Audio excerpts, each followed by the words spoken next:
Hi, I'm Cheryl Belson with American Sewing Guild, and today I have the pleasure of spending time with Emily Hallman. Emily writes about her capsule wardrobe on her Emily Hallman Designs blog, and she has over 40,000 followers on Instagram.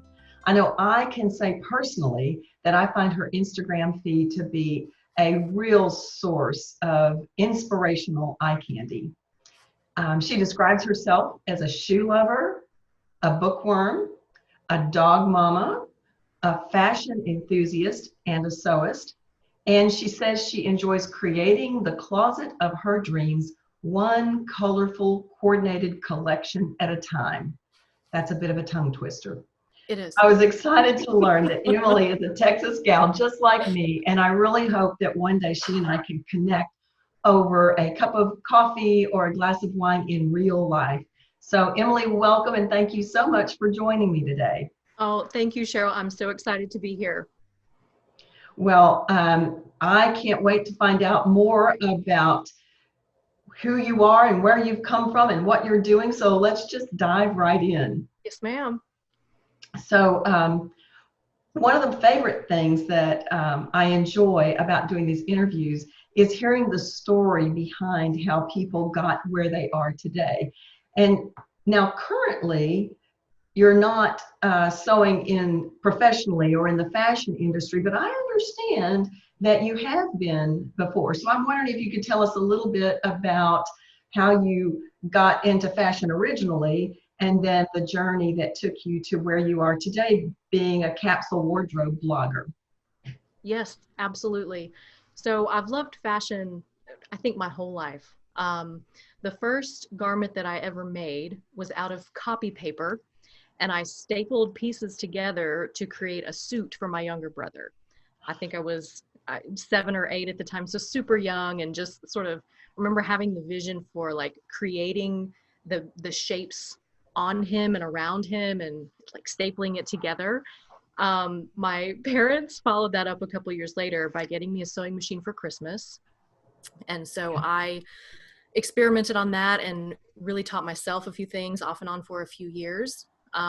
Originally, when I was going to go to college, I was going to study physical therapy and was sort of on that track for the first year and a half of college and changed my mind and decided to get into fashion because it was really what I dreamt about and thought I was really good at and wanted to pursue.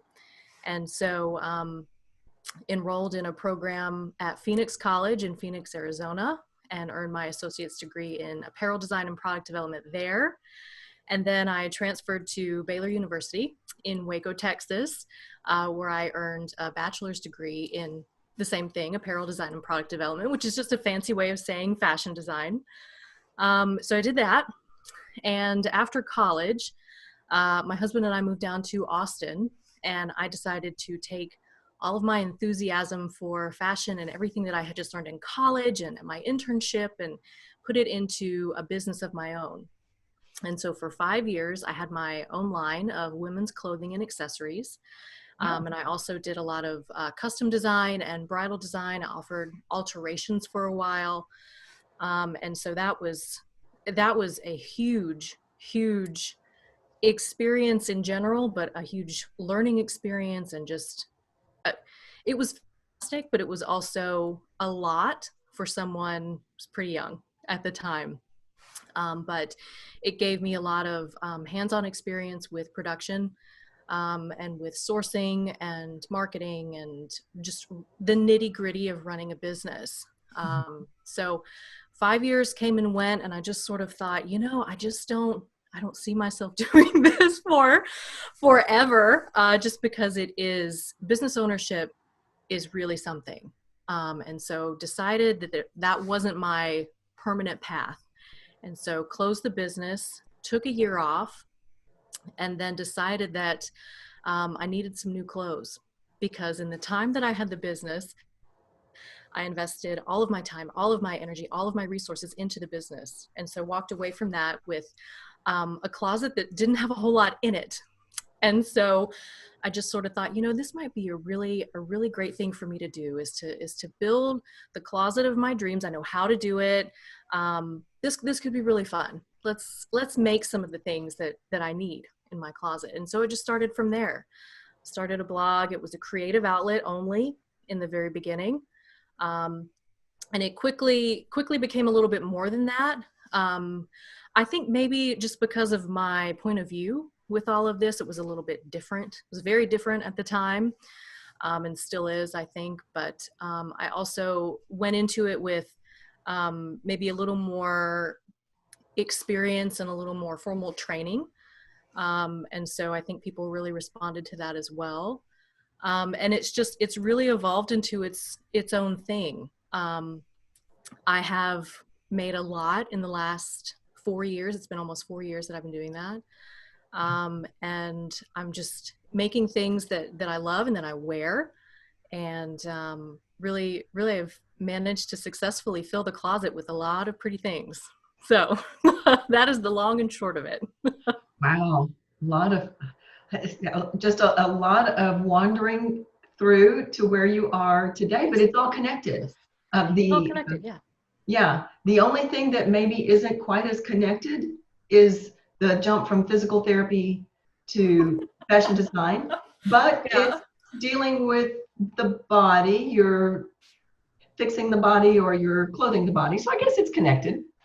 It's sort of connected, and you know what? It's okay if it's not. But yeah, I have a very technical way of thinking about things, which is probably what made me lean towards physical therapy and just the mechanics of that. And but then I also have a big imagination and a creative side that is much more present than the technical side. So had to follow that path. Sounds good. Well, can you talk to us a little bit about your own approach to capsule wardrobe planning? Because that capsule wardrobe is kind of that's your niche. So do you start typically with a fabric or with a theme like cruise vacation or something else? How does that work for you? So when I first started my blog, and I was, making things because I genuinely needed clothes. I had workout pants and some of my husband's old t-shirts in my closet. So I genuinely needed a lot of things. But when I started, I was just making things that, I had some fabric in my fabric stash. And so I was just making one-off projects, patterns that I liked or, things that just sort of came to me. And I only made a handful of things in the first few months, but because it was so disjointed, and it was just sort of like random things, it didn't really do anything for me and for, the goal that I had set for myself. And so it was a light bulb moment one day. And I thought, I need to apply the same concept to making my wardrobe that I did when I was in business. And that is creating cohesive collections of things, pieces that can be mixed and matched, and just thinking about it in terms of color coordinated groups for a couple of reasons. The first being that color is probably in the number one spot in terms of how I think about the things I want to make. Okay. The colors that I love, the colors that I think I look good in, the colors that make me feel certain things. And then also it's just from an efficiency standpoint. If, for example, wanted to make this shirt dress, but I also wanted a blouse out of the same color fabric, or maybe a skirt or a pair of pants or what have you, doing all of those things at once is efficient.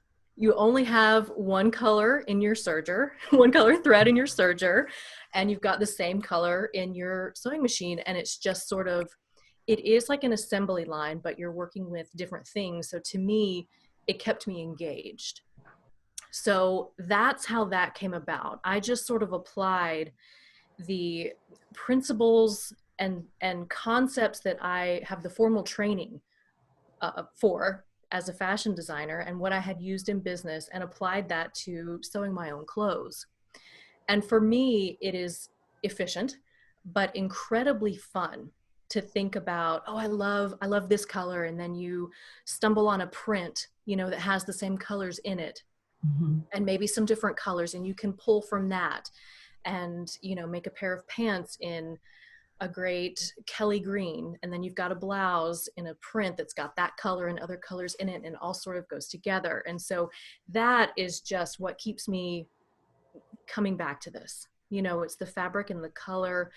And I am very, very aware of the power of clothing and how it makes us feel and what the potential of that is, how we get dressed every day and how we present ourselves to the world is a big deal. And I always go back to the emotion of things a lot, and thinking back to events, special events, or the mundane things, the everyday things, and what I was wearing, and how that made me feel.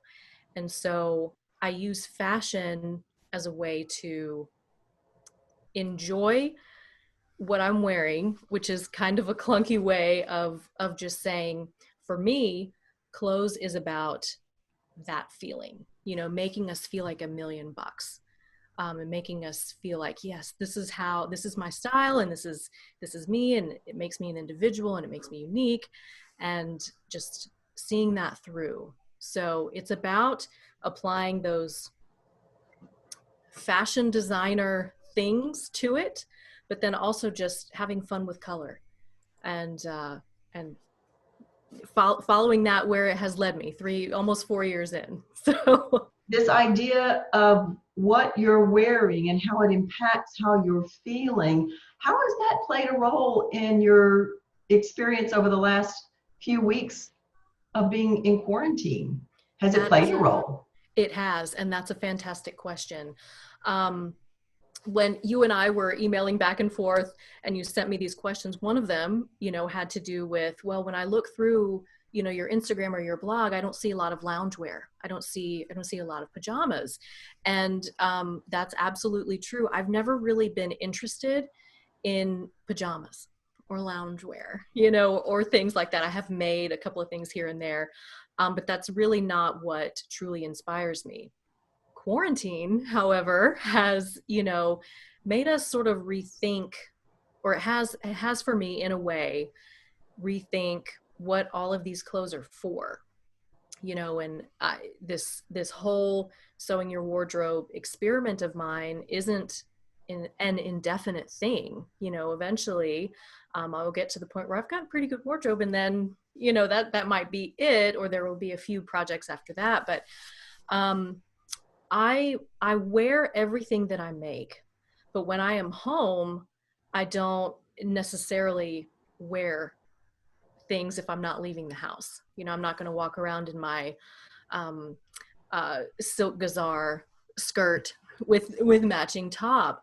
So for me, I am using fashion and all of the things that I love to sort of like power through the quarantine, and I'm using that for the end date, so to speak. When we can leave again here and there and all of this, because I can't imagine life being stuck at home forever and ever. I think we're going to be home a lot more. And if that's the case, I'll just start having fashion shows in my backyard, to wear all of this stuff. So please invite me. Yes, everyone's invited. Yes. We'll stay 6 feet apart, I promise. I love it. We'll absolutely do it. But that's a great question, because it has certainly, just this whole idea of being home so much more than we have been, it is in the back of my mind. But I think a lot of us appreciate a distraction from that. And I don't necessarily want to shift to, making some things, or even a lot of things, that I can only wear at home. Just because I'm thinking about different occasions, and I'm thinking about the fashion and the fun, of it all. So I may throw a lounge set in there in the coming weeks, but probably going to stick to the silk gazar and the other things that I have in the works. And actually, you can see them in the reflection of the mirror. Oh, you can. Look at that. Well, that's Yeah. super fun. All right. Awesome. Well, so I was going to head to the your discussion about color. So let's go there because and you've talked a little bit about it already. I truly just love whenever I see your collections, like a Fancy Friday picture. It's just like an explosion of color, and I love that about those pictures. So, can you talk a little bit more about how you decide to combine colors or choose colors? Can you go a little further with that you already started a few minutes ago? Yes, absolutely. I could talk about color all day. I figured out a long time ago what colors really work for me, but I also know what colors I love, and they're pretty much the same. And so I'm just sort of, again, going in that direction. I don't want to make a lot of things that I don't like and that don't look good on me. So really, I just started, you know, coral, for example, is a good one. Red is another one. Orange is another good one. Emerald is a good one. Um, so I use a lot of colors that work for me, but the fun part also came in combining combining colors together. And Fancy Friday, I call it the style series now because I didn't like being stuck only doing it on Friday. But that sort of came about as a way to showcase different color combinations or the outfits that sort of came together over time. Because as you know, sewing takes an enormous amount of time, and this is a huge investment. I think a worthwhile investment, but a huge time commitment, making all of these things. And so it doesn't happen overnight. But, years go by and I have something to show for all of this work. And I started to just really like to see that part of it. How is it all coming together? And I've made, a blouse, for example. How many different ways can we wear that blouse? What can I pair it with? What is maybe a new or interesting combination that I haven't tried before? Mm-hmm. And so that is the whole idea with Fancy Friday or the Style Series, is showing colors together to make us all, and it's helpful for me too, to see different things together, to think about colors in maybe a way that we haven't before, but then also the outfits, and to show the potential and the opportunity with sewing, what you can create. And so that's really where that came from. So I have the best time dressing my mannequins in different clothes, and showing a group of outfits together all at once, because I think that tells such an impactful story about what you can create with a little imagination and some fabric and some other things, but with your own two hands. And so I love seeing the colors together, and the fabrics and all of that. And I have used Fancy Friday as a way to showcase a number of other things as well. So there was an edition of that a couple years ago now, where all of the garments buttoned. So there were shirt dresses, there were blouses, there were skirts and different things, but everything buttoned. And that was one of my most popular Fancy Fridays, because it just showed so many different types of things that all buttoned and they all worked together, and it created so many different looks. And so that's been really fun too. Mostly I do it around a color theme, but sometimes you can have fun with different elements as well. You've kind of talked a little bit about your personal style, but I was wondering if you could talk a little bit more about how you developed your own personal style. I mean, you don't have to look at your Instagram feed or your blog for very long to see that you don't see loungewear and things like that in it, that you do see what I guess what I would call um, maybe business casual or up in terms of fanciness. I see a lot of classicness in your. So tell us how you developed your own personal style and how that plays a role in your choices. A lot of trial and error. But I did recognize early on what type of body I have, which was probably the biggest thing. I'm very hourglass. People ask me all the time how tall I am. So I had to put that on the frequently asked questions page on my blog. I am 5'7", but I'm very curvy as well. And so I figured out a long time ago that certain silhouettes look better on me. It's good for me to belt a lot of things and accentuate the waist. I don't look good in straight things necessarily. When I was 17, 18, headed to physical therapy, but still thinking about fashion, I really started to appreciate the clothes from the 40s and 50s, the 50s specifically. Really loved that very feminine, really full skirt, classic, pretty, polished look. And so that has stuck with me. So I appreciate that silhouette, but um, I don't necessarily want to look like I'm in costume every day, or I needed my clothes to be a little more modern and a little more practical, even though I still love a full skirt. So there is that influence there, but figured out my body type and then just tried a lot of things on. That's how I know I don't look good in the straight, kind of like relaxed silhouette that looks good on so many other people. It does not look good on me. And so trial and error. And then again, I sort of go back to when you know you look good in something and you feel good in something, that is so powerful.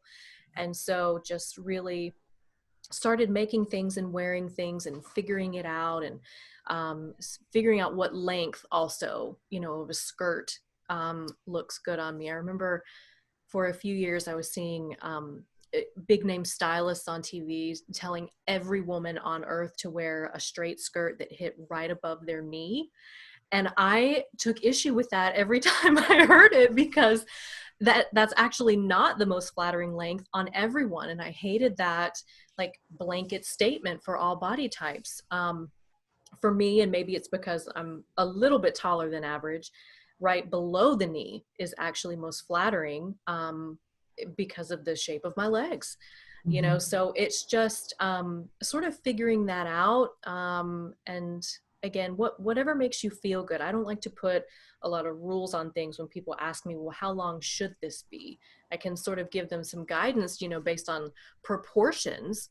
But ultimately it's what you feel really good in. And I know a lot of us who are making our own clothes also approach it from needing things to fit or needing certain styles for a number of reasons. And I call those the avoids. What do you not want to flaunt? Do you need your skirts to be a certain length? Can you wear strapless? Can you show your back? There are a lot of considerations. And for me too, when I am getting dressed and the things that I can and cannot wear. And there's a lot that I can't, and that's okay. So I'm always working around those two.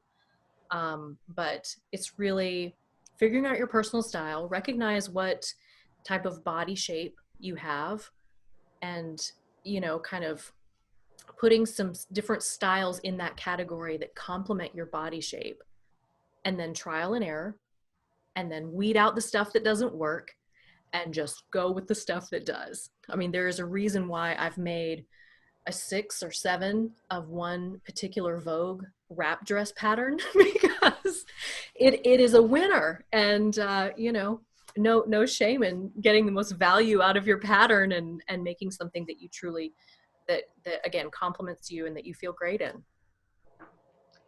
That's great. It is a journey. It is. I think it's not something that you can just go to a 1-hour workshop and then you're done. Yep. It's a journey, trial and error. So that's good. Well, several years ago, I'm a goal setter. That's the way I roll. I like to set goals and then I like to head for them. And so several years ago, I said, you're a goal setter too. Yes, I thought I recognized another goal setter. Yes. I set a personal goal that because I was finding I was sewing an independent thing that I loved, but it was a one off. It Hmm. didn't really go with anything in particular, it just was a one off. So I said, all right, I am going to challenge myself to do a capsule wardrobe every quarter, 5 to 7 pieces a quarter.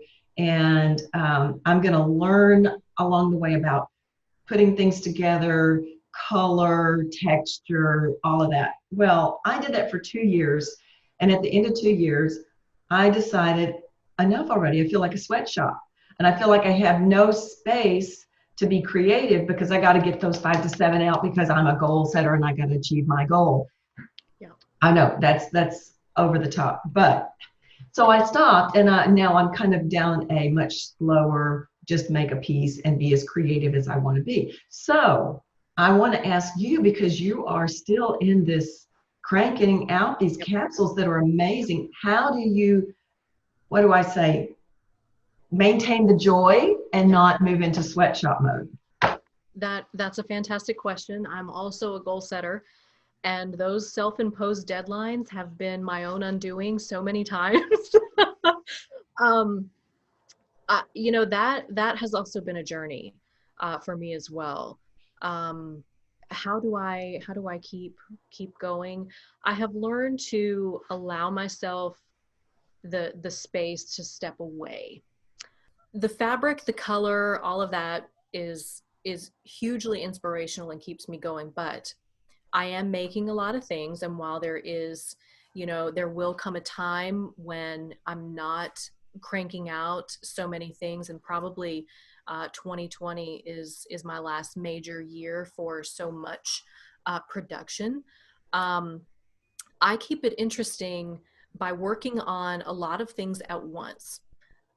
So I will batch cut, say a dress, a couple tops, a pair of pants or something, all at once, and then start going on those things so that, and I have a perfect timely example of this. And some of my followers may laugh when I tell you this, but I am working on a blue linen blouse.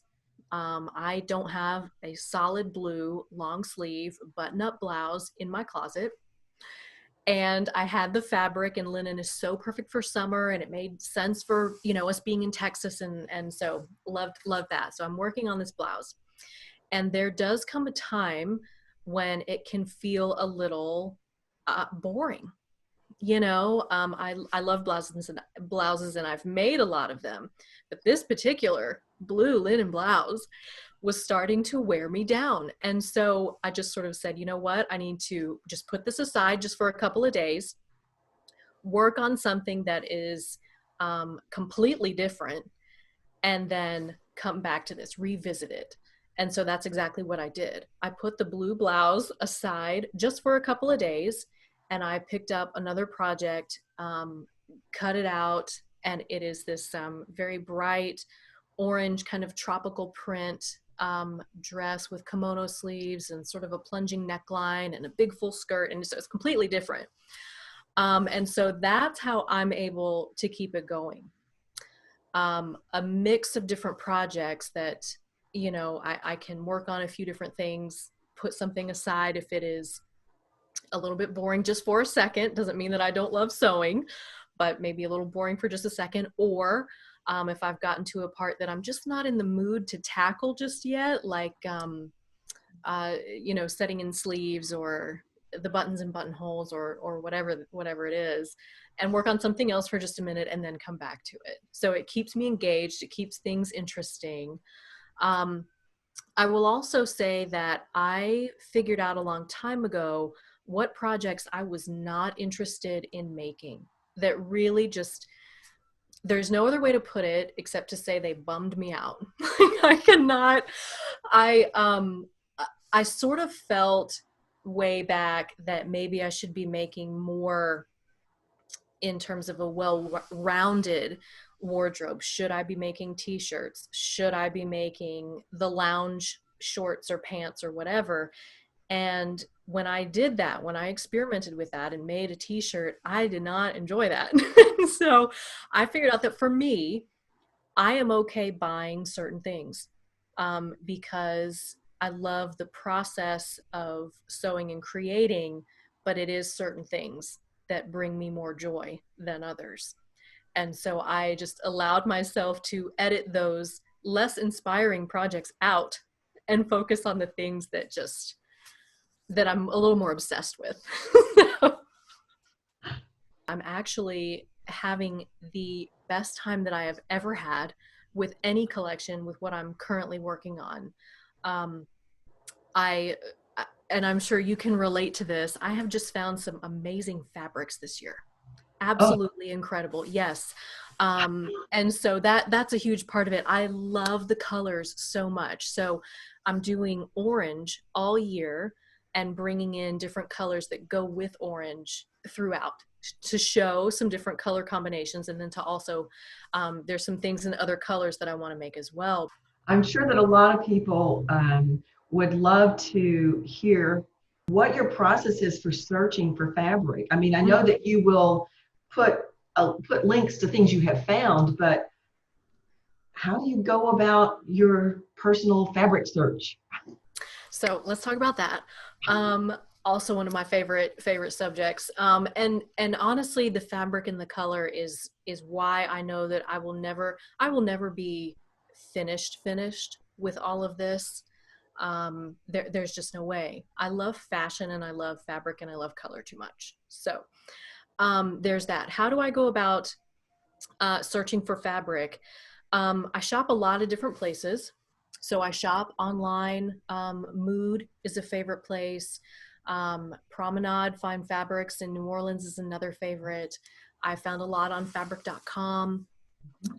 We live in a world, unfortunately, where the amazing, like, locally owned family fabric shops are not around much anymore, and so a lot of stuff comes online, and that's okay. I'm perfectly comfortable and happy, and highly recommend ordering fabric online.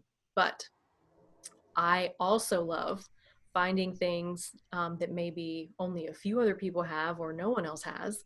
And so anytime I am traveling, one of my first stops after we grab a bite after getting off the plane is the fabric shop.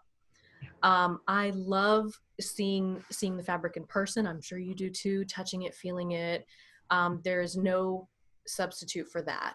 And so my husband and I have traveled a little over the past few years, and so I go if there's a fabric store, I'll go there. And there's one in Las Vegas, so I've gotten fabrics from there. Um, we've been to San Francisco. Britex Fabrics in San Francisco is another good one. We went to Europe last summer, and so I got fabric in Florence and Paris and Amsterdam. And then earlier this year, before the coronavirus pandemic, we went to New Orleans, and I went to Promenade and shopped there in person. And then we went to New York a few weeks after that, and I went to Mood and a couple other places in New York. So I take advantage whenever I can of being in a place that has just truly magnificent places to shop for fabric in person, because I know that is such a treat. But shopping online, and I know what I'm looking for. A lot of times I know fabric really well, so that does help. But I'm searching for specific things a lot. And sometimes I'll buy a fabric and then not use it for a while. I'm hanging on to it either because I'm thinking about what to use it for, or I know what I'm going to use it for, but I don't have the pattern yet, or at any number of reasons.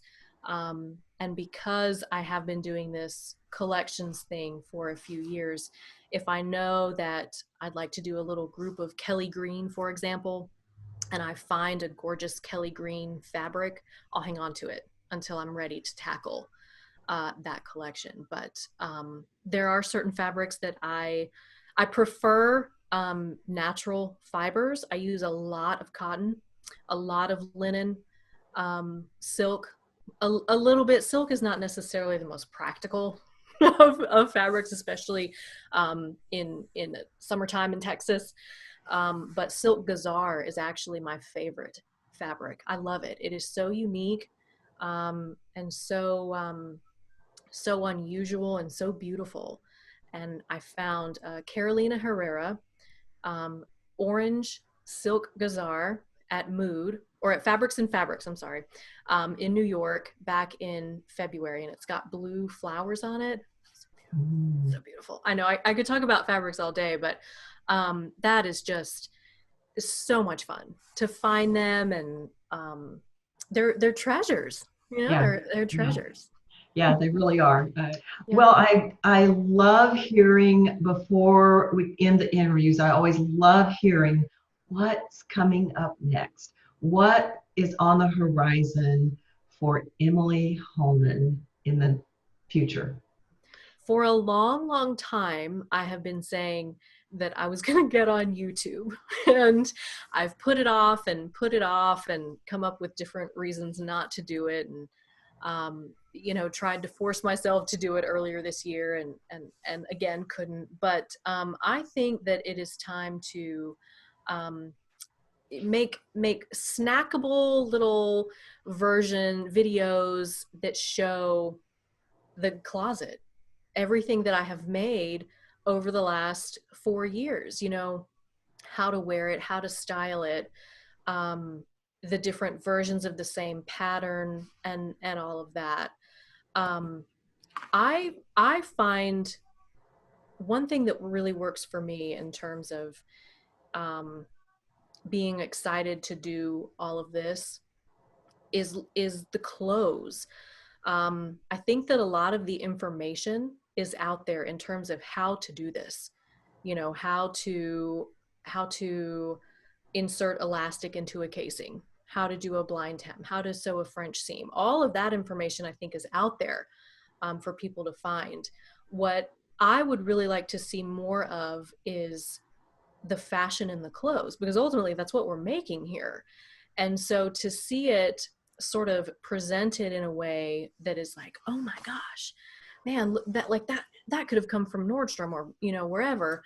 But she made that. Wow. Like that little piece, that piece of inspiration, I think, does more for encouraging people to get into this and to want to learn how to do it and be excited to do it than maybe a tutorial for inserting a zipper. You know, while that is also important, I think I'm a little more interested in the inspirational part of it. So to that, I think it's time for some little videos. And so that's probably what I'll get into later this year, just to kind of bring it all full circle and to show what I've done over the past 4 years creating all of this. That sounds like a lot of fun. I think that a lot of people will have a great time watching you styling and combining and talking about how you do that. I'm excited about it. Well, Emily, thank you so much for taking time with me this afternoon. It's been a delight to get to know more about you, to get know more about your journey and your process. And I'm sure that it will have sparked interest and inspired some of our audience as well. So thank you so much for joining me. And we will be looking with great anticipation to see what comes next from Emily Hallman. Thank you, Cheryl. I appreciate it.